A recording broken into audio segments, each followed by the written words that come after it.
Chers compatriotes, en cette date du 26 avril 2021, nous sommes à la veille du 61e anniversaire de l'indépendance de notre pays, le Togo, nous dit-on. Les Togolais s'apprêtent à célébrer le 61e anniversaire de l'accession de leur pays, le Togo, à la souveraineté internationale depuis le 27 avril 1960. Résonne, telle une onde, l'écho répétitif à travers le monde. Avant tout propos, je voudrais vous prier humblement de ne pas faire attention à qui parle. D'où parle-t-il? C'est-à-dire de quelle position parle-t-il? Résister à la tentation de se laisser embarquer sur cette fausse piste. Ignorez autant que faire se peut l'orateur. Ne vous y arrêtez pas une seule seconde. Considérez que c'est une voix anonyme qui vous parle. Et si, après avoir analysé avec l'objectivité que nous vous connaissons, vous découvrez que ce qui est dit alimente un intérêt égoïste, alors n'hésitez pas à rejeter en bloc ce discours pour égoïsme partisan. Il s'agit de notre pays, le Togo. Et le moment est lourd de sens. Saisissons l'opportunité pour nous imposer à nous-mêmes une lecture courageuse et sereine de notre histoire, avec rigueur et objectivité, mais sans périphrase ni euphémisme. Vous nous permettrez ce soir de vous servir de la parole toute crue. D'ores et déjà, nous sollicitons votre indulgence légendaire. Tout le problème de la vérité, c'est d'être simple et nu. Un demi-siècle dans la vie d'un peuple, c'est énorme. Et pourtant, 27 avril 1960, 27 avril 2021, cela fait un demi-siècle et 11 bonnes années. Au bout de 61 années de vie en tant que peuple, notre génération est sommée par la mère patrie de prendre la mesure de la situation dans laquelle nous vivons afin de gagner de la hauteur correspondant au projet et à la vision du père fondateur, Sylvanus Olympio. 61e anniversaire de l'indépendance, comme cela est claironné partout, suppose que notre pays, le Togo, est indépendant il y a 61 années. Autrement dit, cela fait 61 années que le Togo est un État souverain. Étant donné que, dans le cadre d'un État, la souveraineté appartient au peuple, le peuple togolais est donc souverain il y a 61 années. Qu'en est-il exactement? Revenons aux fondamentaux et vérifions ensemble, pas à pas, les caractéristiques d'un peuple souverain sur le peuple togolais. Un État indépendant, souverain, est un État autonome, libre. Un peuple souverain est un peuple qui détient l'autorité suprême, qui l'exerce sans interférence aucune et sans aucune autorité supérieure, si ce n'est celle du Créateur.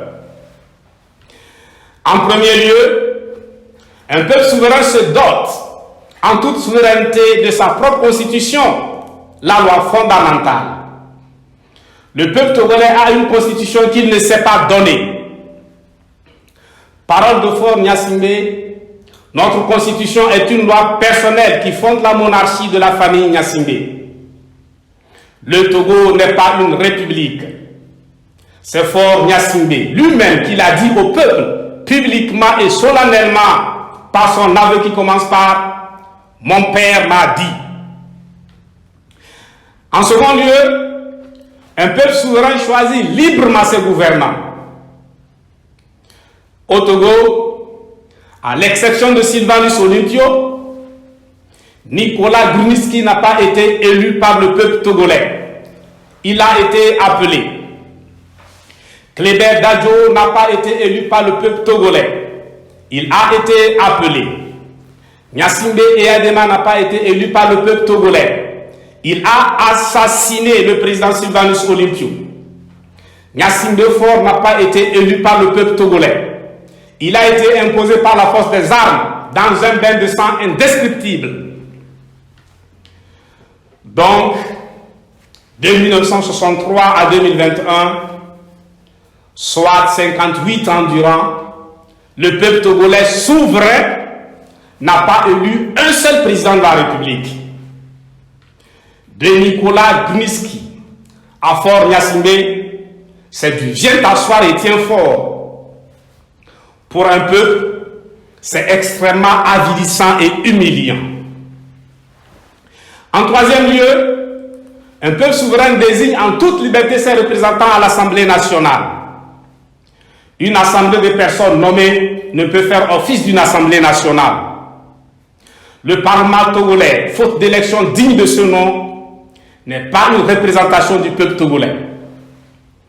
Nous appuyons sur Mamadou Diouf, une assemblée qui vote un budget pour l'achat des hameçons et des filets n'est pas une assemblée de poissons.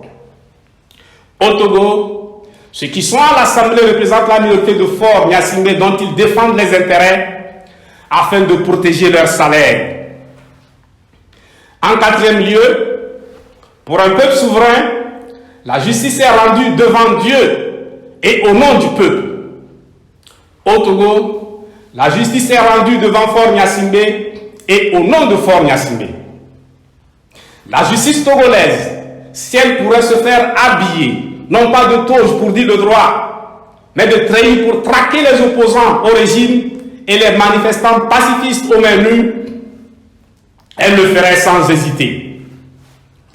En cinquième lieu, un peuple souverain dispose librement de ses biens et ressources en propriété réunissant en une seule main tous les attributs du droit de propriété, c'est-à-dire l'usus, droit d'user, le fructus, droit de jouir, et l'abusus, droit de disposer, qui fondent la souveraineté du propriétaire.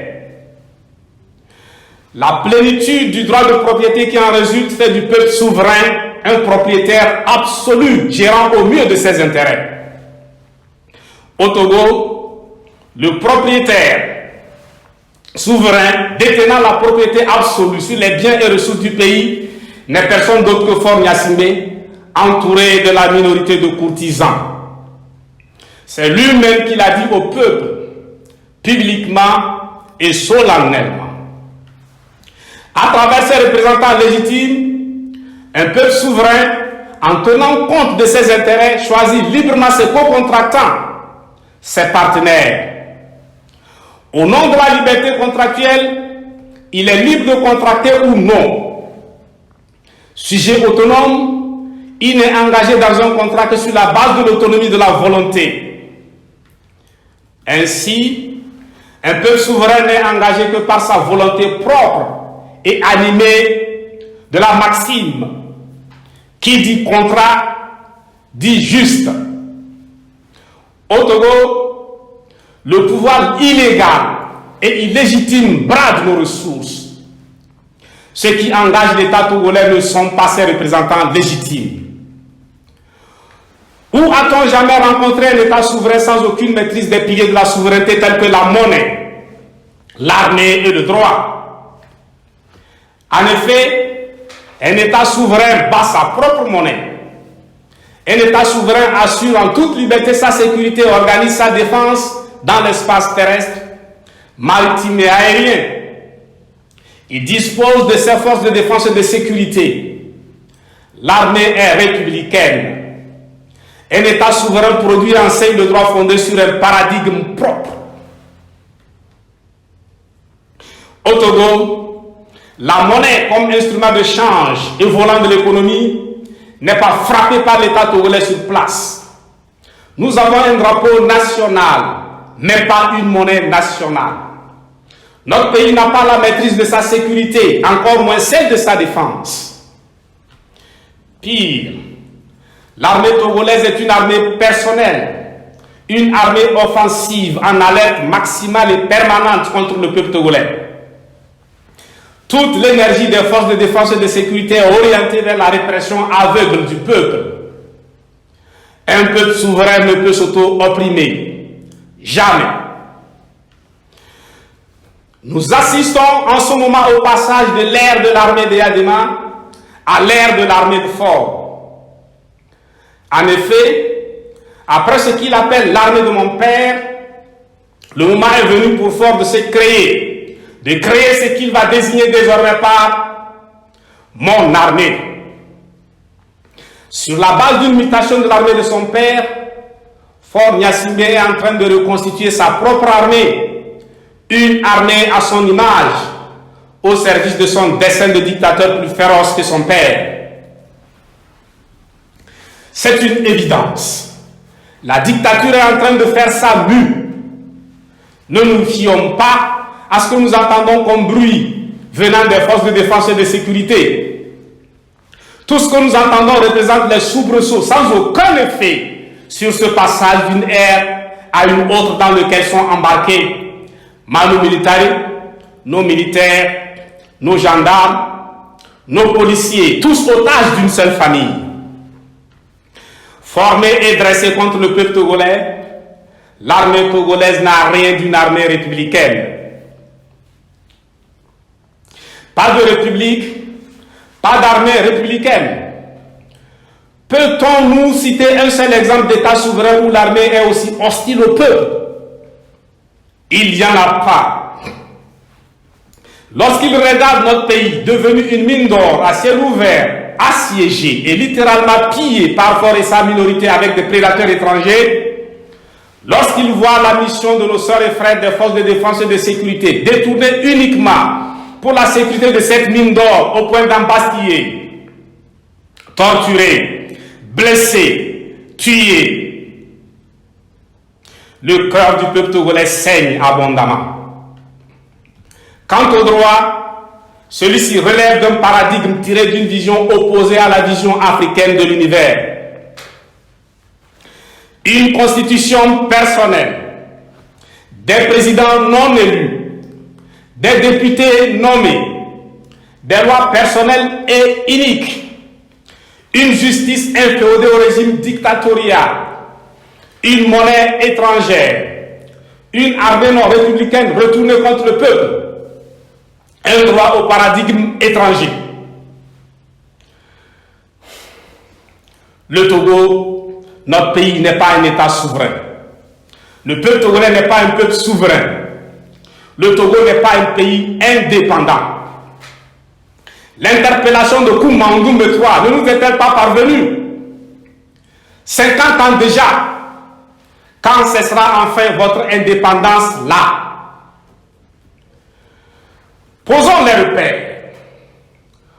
Au bout d'une lutte acharnée, Sylvanus Olympio, dans la tête de patriotes souverainistes, arrache l'indépendance du Togo qui sera solennellement proclamée le 27 avril 1960. Le 13 janvier 1963, le président Sylvanus Olympio est assassiné par Gnassingbé et Yadema, qui sera remplacé par son fils Gnassingbé Fort en 2005. Nous tenons à indiquer que le pouvoir illégal et illégitime de Gnassingbé Fort, qui n'est qu'une continuation du régime Gnassingbé, remonte au 5 février 2005, date du décès de Gnassingbé et Yadema. En fait, du 27 avril 1960, pour nous en tenir à l'officiel, au 27 avril 2021, soit pendant 61 années, le Togo n'a été indépendant que pendant seulement 2 ans, 8 mois et 15 jours. Le Togo souverain n'a duré que du 27 avril 1960 au 13 janvier 1963. Même si nous partons du 27 avril 1958, le Togo n'a été un État souverain que pendant seulement 4 ans, 8 mois et 15 jours. Du 13 janvier 1963 au 27 avril 2021, cela fait exactement 58 ans. 3 mois et 14 jours de dictature féroce. 2 ans, 8 mois et 15 jours de souveraineté et d'indépendance contre 58 ans, 3 mois et 14 jours de dictature. Toute Togolaise ou tout Togolais né à partir du 13 janvier 1963 vit depuis sa naissance dans un pays non indépendant. Il n'a jamais vécu un Togo indépendant. Il n'a jamais été un sujet appartenant à un peuple souverain. Voilà la situation. Nous devons en prendre conscience une bonne fois pour toutes. Nous ne pouvons pas dire que nous ne savons pas pourquoi Sylvanus Olympio a été assassiné, de la façon la plus barbare d'ailleurs. Si le Togo est un État souverain sous le règne de la famille Gnassingbé, alors c'est Sylvanus Olympio qui avait tort. Dans ce cas, on pourrait dire, lui aussi. Mais, nous savons tous que le président Sylvanus Olympio est mort pour la souveraineté du Togo. Il est mort parce qu'il tenait à l'autodétermination, au droit du peuple togolais à décider par lui-même et pour lui-même. La vision de l'homme pour la prospérité pour tous ne nous est pas inconnue. La date du 13 janvier 1963 symbolise la confiscation de la souveraineté du peuple togolais, l'indépendance du Togo acquise le 27 avril 1960. Alors, que célébrons-nous demain, 27 avril 2021? Quel est le sens de la fête de l'indépendance sans indépendance?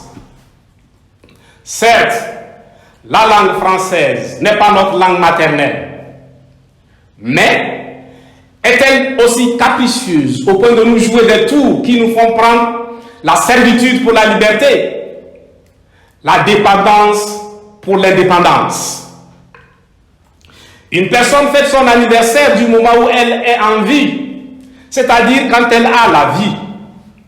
Seul celui qui a en possession la vie, c'est-à-dire le souffle de vie ou encore la force vitale, comme on le dit dans nos propres langues, dans nos langues propres, fête son anniversaire. Quel est alors le sens de l'anniversaire d'une indépendance dont on a été spolié, une indépendance confisquée? Où est l'indépendance dont nous célébrons l'anniversaire depuis plus de 60 ans aujourd'hui? Le peuple togolais serait-il cette mère qui, au lieu de se battre de toutes ses forces pour récupérer son nouveau-né arraché par un criminel, reste là à fêter chaque année son anniversaire? Pendant combien d'années avons-nous été ridicules? Surtout aux yeux de qui nous prétendons avoir obtenu cette indépendance qui, finalement, est tout le contraire. Posée depuis le 13 janvier 1963, la question de la souveraineté du Togo reste entière. Elle est toujours d'actualité ce 27 avril 2021. Si nous ne comprenons pas cela, il devient inutile de parler de lutte, parce que la lutte est bien celle de la liberté et de la souveraineté du peuple togolais, confisquée depuis ce que nous appelons le crime originel du 13 janvier 1963. Il s'agit du pouvoir pour le peuple. Un vrai chasseur honore la mémoire d'un grand chasseur par un haut fait de chasse, pas en larmoyant sur sa tombe. Un vrai combattant honore la mémoire de son compagnon de lutte par un haut fait de combat, pas en s'apitoyant sur son sort auprès de sa tombe. Sylvanus Olympio fut un combattant digne. Honorons-le de la façon la plus digne, celle qui consiste à conclure la lutte pour la liberté et la souveraineté du peuple togolais. J'imagine un dialogue entre Sylvanus Olympio et les concitoyens qui se rendent à sa tombe le 27 avril de chaque année. Si le président de la République, Sylvanus Olympio, recouvrait la parole, il leur dirait ceci, je cite, « Que faites-vous ici?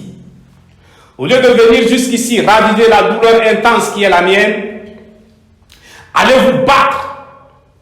Ce n'est pas moi qui compte, mais c'est pourquoi je me suis sacrifié, la souveraineté de mon cher pays. Je n'ai que faire de vos lamentations. Elles ne libéreront pas le pays pour lequel je continue de souffrir. Que personne ne revienne ici s'il n'a récupéré la souveraineté du Togo. Tant que vous resterez soumis, tant que vous ne vous libérez pas, que personne ne remette les pieds ici. À présent, laissez-moi seul. Fin de citation.